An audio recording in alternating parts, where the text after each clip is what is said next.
You wake up. You have food, shelter, people around you, and still something feels off. Like you're watching your life instead of actually living it. Like no matter what you do, a part of you stays empty. And the scary part? Most people think this feeling is normal. But it's not weakness. It's not laziness. And it's definitely not random. It's a psychological trap that slowly disconnects you from your own life. So quietly that most people never realize it's happening until years have passed. And once you notice it, you start seeing it everywhere. Psychologists from Harvard, the APA, and behavioral research centers have linked this silent pattern to chronic emptiness, emotional numbness, and loss of purpose in modern life. Here's how the trap actually begins. Chapter 1. The shift from living to managing. At some point, you stopped experiencing your life and started managing it.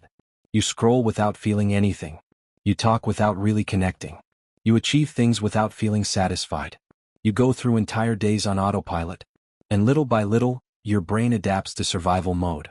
Not because something is broken inside you, but because constant stress, overstimulation, pressure, and distraction slowly train your mind to shut emotions down. Because feeling nothing starts to feel safer than feeling everything. And this is where the trap gets dangerous.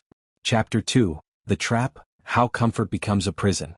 The longer you stay emotionally numb, the harder it becomes to feel joy, meaning, or real connection. So naturally you try to fill the emptiness.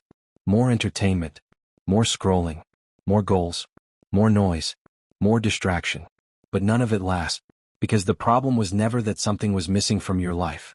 The problem is that you became disconnected from yourself. And here's what most people never realize. Every time you avoid the emptiness, you quietly strengthen it.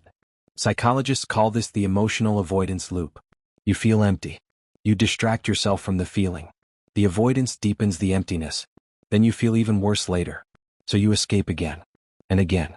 Some people stay trapped in this cycle for years without ever understanding why they feel dead inside. Chapter 3. Facing the void. So how do you actually break the cycle? Ironically, not by escaping the feeling, but by facing it. Research in cognitive behavioral therapy shows that when you stop resisting discomfort and allow yourself to sit with it, the brain slowly reduces its emotional threat response. In simple terms, the feeling loses power when you stop running from it. Because emptiness is rarely a message that your entire life is wrong. Most of the time, it's a signal that you've lost connection with your thoughts, emotions, values, and daily experiences. And once you understand that, everything starts to shift. Chapter 4. The power of micropresence. Now, this doesn't mean you need to disappear into the mountains, meditate for 3 hours a day, or completely reinvent yourself. Start smaller. One real conversation without checking your phone. One walk where you actually notice your surroundings. One meal where you slow down enough to experience it. That's it. According to researchers at Berkeley's Greater Good Science Center, these small moments of intentional presence help retrain the brain to feel emotionally connected again. Tiny moments. Big psychological impact. And there's one more piece most people completely overlook. Chapter 5. The erosion of identity. A lot of emptiness comes from identity erosion. That moment when your daily actions no longer reflect who you truly are, or who you wanted to become. You start living on autopilot.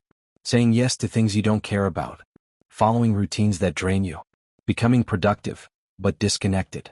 Author James Clear describes this as the slow separation between identity and behavior. And the longer that gap grows, the emptier life starts to feel. But the reverse is also true. The moment your actions begin aligning with your real values again, even in small ways, your mind starts rebuilding meaning. Here's the truth most people never hear. You probably don't need a completely new life. You need a new relationship with the life you already have. Because the trap was never outside of you. It was the quiet disconnection happening inside you the entire time. But now you can see it. And awareness is where change begins. If this connected with you, watch the next video.